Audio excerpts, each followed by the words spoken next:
اب لبرل لوگوں نے کیا کیا؟ بے پردگی کا ماحول پیدا کر دیا، اور بس ترقی کے نام پہ ترقی ترقی ترقی، لائف کو جو ہے نا زمانے کے ساتھ ہم نے چلنا ہے. تو نتیجہ کیا نکلا؟ انسان کا سکون برباد.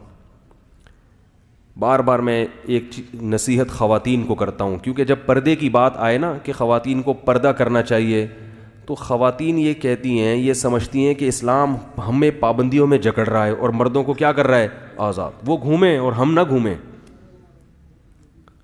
ان پہ کوئی برقع نہیں ہے. برقع کس پہ ہے؟ ہم پہ ہے.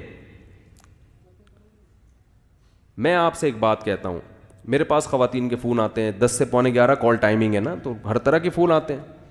آج کل خواتین کے ساتھ ایک بہت بڑا مسئلہ یہ ہے کہ شوہر وفا نہیں کر رہے.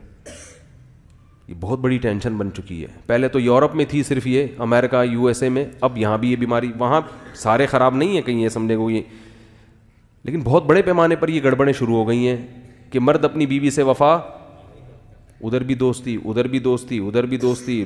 آفس میں وہی ہے کہ مختلف ناموں سے نمبر سیو کیے ہوئے ہیں. تو خاتون کہنے لگیں، یہ پرسوں کی بات ہے، خاتون پریشان رو رہی ہیں. میں نے کہا دیکھو، یہ آپ کا میاں کیوں خراب ہو رہا ہے؟ اس لیے کہ خراب کرنے کے لیے عورتیں، بولو بھائی، موجود ہیں. علماء کہتے ہیں عورت گھر کی 4 دیواری میں رہے، لیکن معاشرہ کیا کہتا ہے؟ عورت جاب بھی کرے. کال سینٹر میں آپ کے میاں کے ساتھ کون بیٹھی ہوئی ہے؟ خاتون بیٹھی ہوئی ہے. ادھر بھی کون بیٹھا ہوا ہے؟ خاتون بیٹھی ہوئی ہے. بازار میں بھی اس کو درجنوں قسم کی لڑکیاں نظر آئیں گی. تو پھر اپنی بیوی کیا لگے گی؟ اس کو اچھی لگے گی؟ بولے یار ادھر ایک سے ایک ڈیزائن مارکیٹ میں پڑا ہوا ہے، ایک سے ایک ڈیزائن.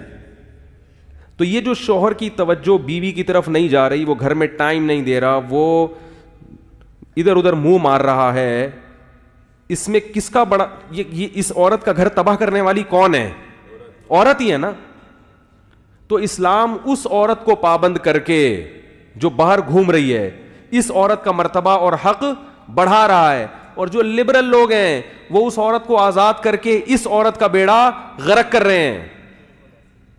جو اپنا گھر چھوڑ کر آئی، اپنے باپ اپنے بھائیوں کو چھوڑ کر جس آئی ہے وفا کرنے کے لیے، اس کو وہ اتنی بڑی قربانی دے دی، اپنا گھر اس نے چھوڑ دیا، اس کو اس قربانی کا صلہ نہیں مل رہا. اور آپ کہہ سکتے ہیں چلو وہ عورتیں تو انجوائے کر رہی ہیں نا، جو کال سینٹر میں بیٹھی ہوئی ہیں، وہ بھی انجوائے نہیں کر رہی، یہ ان سے صرف چسکے لے رہا ہے. معذرت میں تھوڑے نازیبہ الفاظ استعمال کر رہا ہوں. یہ ان کا بھی پورا حق ادا کرنے کے لیے تیار نہیں ہے، دوستی لگا رہا ہے. جب تک انٹرٹینمنٹ کا ذریعہ ہے دوستی نبھائے گا. جہاں اس کی عمر ذرا سی ڈھلکی اور چہرے پہ جھریاں آئیں تو جیسے ٹیشو پیپر استعمال سے پہلے تو بڑا خوشبودار اور بڑی تمیز سے، استعمال کے بعد اس کو کہاں پھینکا جاتا ہے؟ کچرے میں. تو ایسے اٹھا کے کہاں پھینک دیتا ہے اس عورت کو؟ کچرے میں. اس کے ساتھ بھی ظلم ہو رہا ہے، اور اس کے ساتھ بھی، جو گھر میں اس کے ساتھ بھی ظلم اور اس کے ساتھ بھی ظلم. یہ بات آپ کو اللہ اس کے رسول کے علاوہ کوئی بھی نہیں بتائے گا. اس لیے میرے بھائی، ہمارے پاس اللہ اور اس کے رسول صلی اللہ علیہ وسلم کے احکام کو فالو کرنے کے علاوہ کوئی بھی راستہ نہیں ہے. اسی میں عورت کی بھی خیر ہے اور اسی میں مرد کی بھی خیر ہے. تو اپنے گھروں میں پردے کا ماحول بنائیں. جب علماء یہ کہتے ہیں نا کہ شرعی پردہ کرواؤ، اپنی بیوی کو اپنے بھائیوں سے پردہ کرواؤ، کہتے ہیں کہ نہیں کہتے؟ اللہ کہہ رہا ہے، علماء کیا کہیں گے؟ اللہ کہہ رہا ہے قرآن میں. آپ کہیں گے کہ ایسا ٹاپک لے کے بیٹھ گیا، ہماری دم پہ پاؤں رکھ لیا مولوی صاحب نے، معذرت. جب اللہ یہ کہتے ہیں تو اس میں فائدہ کس کا ہے؟ ہمارا ہی فائدہ ہے. اعتماد رہتا ہے انسان کو اپنے گھر والوں پر بھی. آج کیسے واقعات ہیں، بھائی کو بھائی پہ اعتماد ختم. جو بیرون ملک چلا جائے وہ پھر وسوسے میں مبتلا رہتا ہے، پتہ نہیں کیا ہو رہا ہے پیچھے، پتہ نہیں کیا ہو رہا ہے. ایک ذہنی مریض بنتے چلے جا رہے ہیں. اور پھر جو واٹس ایپ نے، فیس بک نے طوفان بدتمیزی مچایا ہے، وہ تو الامان والحفیظ. تو اپنے گھروں کی حفاظت کریں. یہ ذمہ داری زیادہ خواتین کی ہے.